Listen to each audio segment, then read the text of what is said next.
नमस्कार। कल 29 तारीख को मार्च 29 तारीख चैत्र कृष्ण पक्ष के 29 तारीख से को सूर्य ग्रहण है और वो 2:20 से चालू होगा और शाम को 4:17 पे ख़त्म हो जाएगा। तो इस तरह से सूर्य ग्रहण रहेगा और कल के दिन ही दो पाप ग्रह मिल रहे हैं। राहु के साथ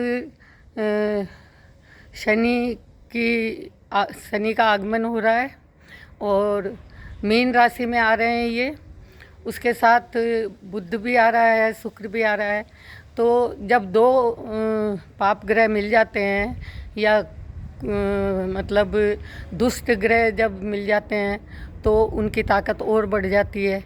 इस कारण क्या है कि जब सूर्य का प्रभाव कम हो जाएगा, बुध यदि उसमें आया है तो बुध का प्रभाव कम हो जाएगा, शुक्र का भी प्रभाव कम हो जाएगा। तो इस कारण क्या है कि आपको ये थोड़ा बच के रहना पड़ेगा। स्वास्थ्य पे भी असर होगा इसका और आपके शुक्र होने के कारण दाम्पत्य जीवन में थोड़ा सा ध्यान रखना पड़ेगा आपको आपस में। और यदि लड़कों की शादी नहीं हुई है उनको भी लड़कियों से थोड़ा बच के रहना पड़ेगा। किसी प्रकार के कागज़ से संबंधित कोई भी कार्य गलत ना हो, सब सोच समझ के आपको कार्य करना पड़ेगा।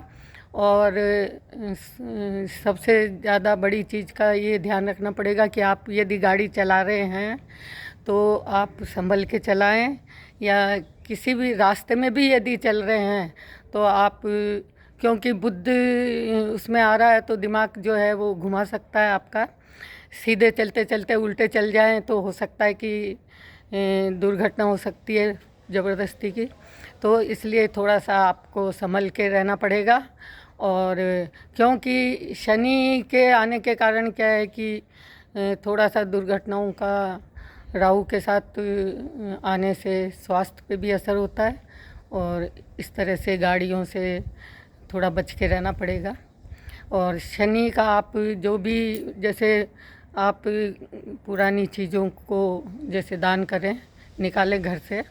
और आप यदि शनि का वो दीपक करें, क्योंकि शनिवार और अमावस्या एक साथ पड़ रहा है, बहुत बड़ा दिन है।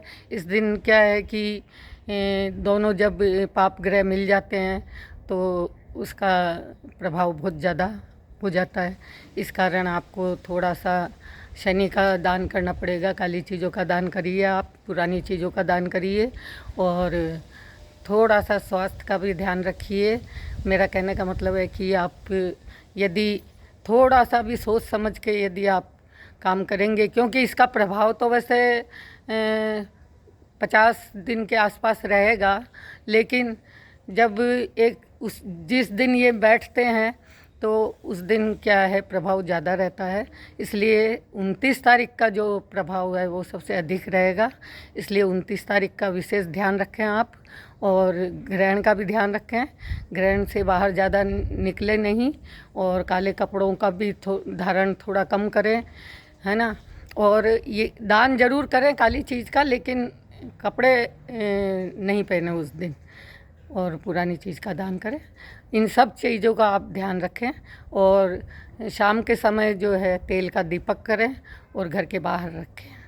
तो उससे क्या होगा कि किसी प्रकार की हमारे नेकी किसी भी तरह की कोई भी मतलब बुरी दृष्टि किसी की हो, या कोई भी कुछ भी, अब टोटका वगैरह करते हैं या कुछ भी, यदि आपके परिवार के लिए या आपके लिए अशुभ किसी ने सोचा हुआ है तो वो चीज़ जो है वो नष्ट हो जाएगी और आपका स्वास्थ्य सही रहेगा।